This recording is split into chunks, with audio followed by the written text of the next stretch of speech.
And another observation before the play, we're kind of hanging out on the sidewalk and waiting for Jimmy's chick. And I officially have to say it, Jimmy's really in love.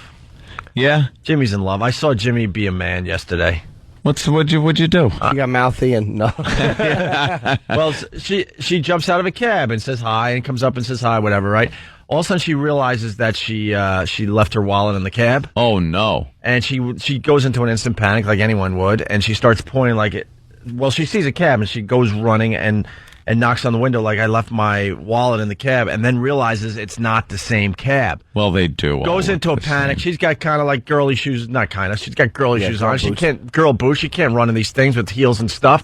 So she looks at Jimmy like, my wallet, it's in that cab. And she points to a cab that honestly is 50 yards up the road, and the light's turning green. Dun, dun, dun, dun, dun, dun. Jimmy just slow motion. Dude, I got it, sweetheart. You weren't even there. You described it perfectly. Jimmy didn't even think. It was like his girl, her wallet. He needs to get that wallet. And he takes off. And then I watched the whole thing go down. You actually stop like, oh, man, there's no way I'm doing this. Like, because the cab is going through a green. Oh, no. So you kind of stop a little bit? He stops for a second. But then he thought about it a little more. He thought for a second and said, F it. I'm going for it, all man. Of a sudden, I see him running, like, across 2 lanes of traffic. It's a green light. It's like cars are zooming in and out.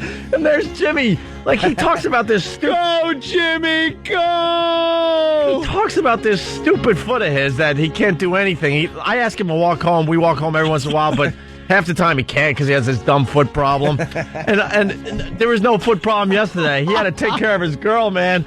He's just hauling. It's Times Square, too. You know how that gets. Yeah.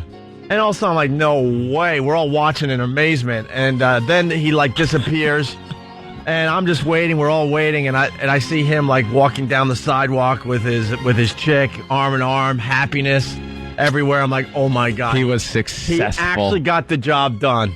Yeah, I wound up. It was. You know what helped me back was the fact that it was one of those stupid cabs in New York here. They have painted the back like multicolors, like little flowery things. And there was only a couple on the street, the cabs that were like that, and she had gotten out of one, so I was able to not need to look in like 3 or 4 cabs in a row. And I bolted across, it was between 8th Avenue and Broadway, so went over Broadway, and between Broadway and 7th is not that long. So he started to go through the second light, and he slowed down at the... Wait, so you ran how far? About a block and a half or whatever. Block and a half running at full speed? It was a long block and a half. Yeah. He took off, man. Were you winded? Nah, it was all right. I mean, I told her that's the advantage of dating an athlete.